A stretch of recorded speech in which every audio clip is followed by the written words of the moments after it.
سیاسی ماحول کے تناؤ میں اضافہ کیوں؟ کیا Imran Khan P D M کے سامنے پسپا؟ اسلام آباد میں کیا ہونے والا ہے؟ مولانا فضل الرحمان اپنی حکومت سے جارحانہ مطالبوں اور عزائم نے ماحول میں خاصی شدت، جبکہ پی ٹی آئی کے چیئرمین عمران خان کی جانب سے الیکشن کمیشن کے فیصلے کے خلاف اسلام آباد میں احتجاج کی کال کے رد عمل اور اسے حکومتی طاقت سے روکنے کے لیے اقدامات سمیت صدر مملکت سے احتساب عدالت کے ججز کی تقرری کا اختیار واپس لینے جیسے فیصلوں نے صورتحال میں پہلے سے موجود تناؤ میں مزید اضافہ کر دیا ہے اور وفاقی دارالحکومت میں فی الوقت کسی بڑے واقعے سے پہلے پیدا ہونے والی فضا محسوس کی جا رہی ہے۔ مولانا فضل الرحمان نے صدر پاکستان کو اپنے منصب اور عمران خان کو پارٹی کی چیئرمین شپ سے فوری طور پر مستعفی ہونے، دیگر رہنماؤں کے نام ایگزٹ کنٹرول لسٹ میں ڈالنے اور گرفتاریوں کے جو مطالبات کیے جا رہے ہیں اور پاکستان تحریک انصاف کو کالعدم جماعت قرار دینے کی تجویز پر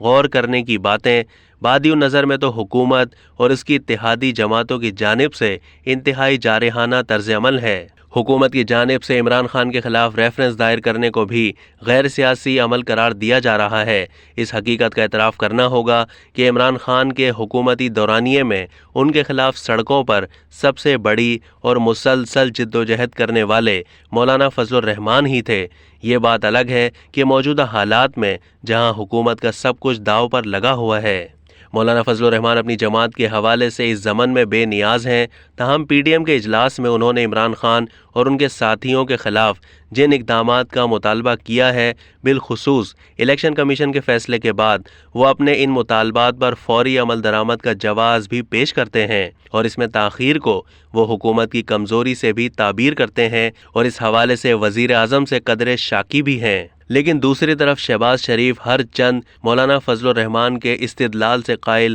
اور تجاویز کے حامی ہیں، لیکن ان کا حکومتی منصب بعض معاملات میں ان کے ایک مختلف طرز عمل کا متقاضی ہے۔ ایک اہم بات یہ بھی ہے کہ رانا ثناء اللہ نے ایک سے زیادہ مرتبہ پی ٹی آئی کو تنبیہ کی تھی کہ تحریک انصاف ریڈ زون میں داخل ہونے کا خیال ذہن سے نکال دیں، تاہم اسے H9 یا دوسرے کھلے علاقوں میں احتجاج کی سہولت فراہم کی جا سکتی ہے، جس میں حکومت سیکیورٹی سمیت دیگر ضروری انتظامات کا بندوبست کرنے کے لیے تیار ہے۔ معلوم ہوا کہ رانا ثناء اللہ کے اس اعلان کے بعد تحریک انصاف کے رہنماؤں سے عمران خان نے مشورہ کیا اور پسپائی اختیار کرتے ہوئے اعلان کر دیا کہ اب وہ ریڈ زون میں داخل نہیں ہوں گے اور نہ ہی الیکشن کمیشن کے مرکزی دفتر کے باہر مظاہرہ کریں گے۔ اب تک کے لیے اتنا ہی۔ مزید معلومات کے لیے ڈیلی جنگ کے یوٹیوب چینل کو سبسکرائب کیجیے اور فیس بک کے پیج کو بھی لائک کیجیے۔